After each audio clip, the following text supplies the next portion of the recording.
तो प्रियो, आप सबको जय मसीह की। आज हम देखेंगे अब्राहम के बारे में कि अब्राहम के बारे में बाइबल में क्या लिखा है। बाढ़ के कई वर्षों के बाद संसार में बहुत से लोग रहा करते थे और उन्होंने फिर से परमेश्वर के और एक दूसरे के विरुद्ध पाप किया, क्योंकि वे सब एक ही भाषा बोला करते थे। इसलिए वे एक साथ इकट्ठा हुए और संसार को भर देने के लिए परमेश्वर के आदेश की बजाय एक नगर को बनाया।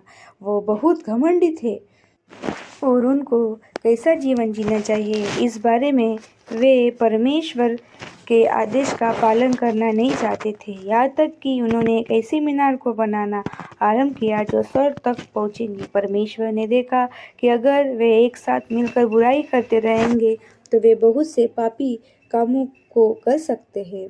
इसलिए परमेश्वर ने उनकी भाषा को बहुत सी विभिन्न भाषाओं में बदल दिया और उन लोगों को सारे संसार में फैला दिया। जिस नगर को उन्होंने बनाना आरंभ किया था वह बाबेल कहलाना, जिसका अर्थ है गड़बड़ी। कई सौ वर्षों के बाद परमेश्वर ने अब्राहम नाम के एक मनुष्य से बात की। परमेश्वर ने उससे कहा, अपने देश और परिवार को छोड़कर उस देश को चला जा जो मैं तुझे दिखाऊंगा। मैंने तुझे आशीष दूंगा और तुझसे एक बड़ी जाति बनाऊंगा। मैं तेरा नाम महान करूंगा।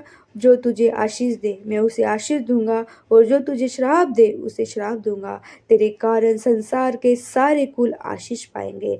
अंततः अब्राहम ने परमेश्वर की बात मानी। उसने अपने सारे सेवकों, अपनी सारी संपत्ति समेत अपने पत्नी सारे को लिया और उस देश को, कनान देश को चला गया जो परमेश्वर ने उसे दिखाया था। जब अब्राहम कनान पहुंचा तो परमेश्वर ने उससे कहा, अपने चारों ओर देख, मैं तुझे यह सारा देश दूंगा और तेरे वचन जो हमारे हमेशा के लिए इस पर अधिकार रखेंगे। तब अब्राहम उस देश में बस गया। मलिकिसिदक नाम का एक पुरुष था जो सर्वोच्च परमेश्वर का याजक था। एक दिन जब अब्राहम युद्ध करने के बाद आ रहा था तो वह और अब्राहम मिले। मलिकिसिदक ने अब्राहम को आशीष दी और कहा, सर्वोच्च परमेश्वर जो स्वर्ग और पृथ्वी का स्वामी है वो तुझे आशीष दे। फिर अब्राहम ने युद्ध में जीती हुई सब चीजों का दशमांश मलिकिसिदक को दिया। कई वर्ष बीत गए परंतु अभी भी अब्राहम और सारे के कोई पुत्र नहीं था। परमेश्वर ने अब्राहम से बात की और फिर से प्रतिज्ञा की कि उसके एक पुत्र उत्पन्न होगा और जैसे आकाश में तारे हैं वैसे ही उसके बहुत से वचन होंगे। इब्राहिम ने परमेश्वर की प्रतिज्ञा पर विश्वास किया। परमेश्वर ने घोषणा की कि अब्राहम एक धर्मी जन था क्योंकि उसने परमेश्वर की प्रतिज्ञा पर विश्वास किया था। तब परमेश्वर ने अब्राहम से एक वाचा बांधी। सामान्य रूप से एक वाचा दो दलों के बीच में एक दूसरे के लिए कामों को करने का एक समझौता होता है। परमेश्वर ने अब्राहम से वह प्रतिज्ञा तब की थी जब अब्राहम सो रहा था, परंतु वह अब भी परमेश्वर को सुन सकता था। परमेश्वर ने कहा, मैं तेरे शरीर से उत्पन्न करके तुझे तेरा एक निज पुत्र दूंगा। मैं तेरे वंशजों को यह कनान देश देता हूँ। परंतु अभी भी अब्राहम के कोई पुत्र नहीं था। अब्राहम और सारे के कनान पहुंचने के 10 वर्ष के बाद अभी तक भी उनके कोई संतान नहीं थी। इसलिए अब्राहम की पत्नी सारे ने उससे कहा, चूंकि परमेश्वर ने अभी तक मुझे संतान जन्माने के सक्षम नहीं किया और अब मैं संतान जन्माने के लिए बहुत बूढ़ी हूँ, देख मेरी दासी हाजिरा यहाँ है, उससे भी विवाह कर ले कि वह मेरे लिए एक संतान उत्पन्न कर सके। तब अब्राहम ने हाजिरा से विवाह कर लिया। हाजिरा के एक पुत्र जन्मा और अब्राहम ने उसका नाम इश्माएल रखा। परंतु सारे हाजिरा से जलने लगी। जब इश्माएल 13 वर्ष का था, परमेश्वर ने फिर से अब्राहम से बात की। परमेश्वर ने कहा, मैं सर्वशक्तिमान परमेश्वर हूँ, मैं तेरे साथ एक वाचा बांधूंगा। तब अब्राहम ने भूमि पर गिरकर दंडवत किया।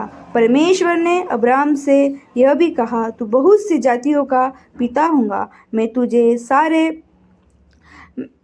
और तेरे वंशों जो को उनकी निज भूमि होने के लिए कनान देश दूंगा और मैं सदा के लिए उनका परमेश्वर होऊंगा। तुझे अपने घराने के हर पुरुष का खतना करना है। तेरी पत्नी सारे एक पुत्र जनेंगी, वह प्रतिज्ञा का पुत्र होगा, उसका नाम इसहाक रखना। मैं उसके साथ अपनी वाचा को बनाए रखूंगा और वह एक बड़ी जाति बन जाएगा। मैं इश्माएल को भी एक बड़ी जाति बनाऊंगा, परंतु मेरी वाचा इसहाक के साथ रहेंगी। तब परमेश्वर ने अब्राहम के नाम बदलकर अब्राहम कर दिया, जिसका अर्थ है बहुतों का पिता।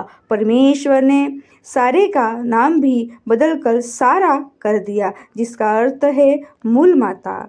उस दिन अब्राहम ने अपने घराने के सभी पुरुषों का खतना किया।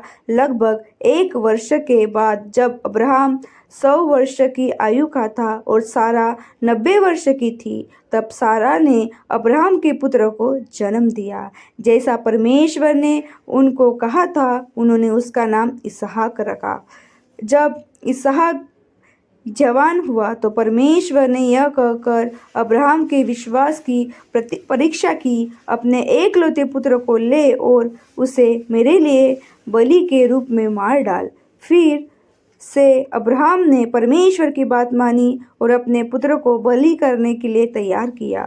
जब अब्राहम और इसहाक बलि चढ़ाने के लिए स्थान की ओर जाने लगे तो इसहाक ने पूछा, हे पिता, हमारे पास बलि के लिए लकड़ियां तो है, परंतु बलि करने का मेमना कहाँ है? अब्राहम ने जवाब दिया, हे मेरे पुत्र, परमेश्वर बलि करने के लिए मेमने का प्रबंध करेगा। जब वे बलि चढ़ाने के लिए स्थान पर पहुंचे गए तो अब्राहम ने इसहाक को बांध कर वेदी पर लिटा दिया। वो अपने पुत्र को मारने ही वाला था कि परमेश्वर ने कहा, रुक जा, लड़के को नुकसान न पहुंचा। अब मैं जान गया हूँ कि तू मेरा भय मानता है, क्योंकि तूने अपने एकलौते पुत्र को भी मुझसे बचाकर नहीं रखा। पास ही अब्राहम ने एक मेंढे को देखा जो झाड़ियों में फंसा हुआ था। इसहाक के बदले बलि के लिए परमेश्वर ने मेंढे का प्रतिबंध किया था। अब्राहम ने खुशी खुशी मेंढे की बलि चढ़ा दी। तब परमेश्वर ने अब्राहम से कहा, क्योंकि तू मेरे लिए सब कुछ देने को इच्छुक था, यहाँ तक कि अपने एकलौते पुत्र को भी, इसलिए मैं तुझे आशीष देने की प्रतिज्ञा करता हूँ। तेरे वचन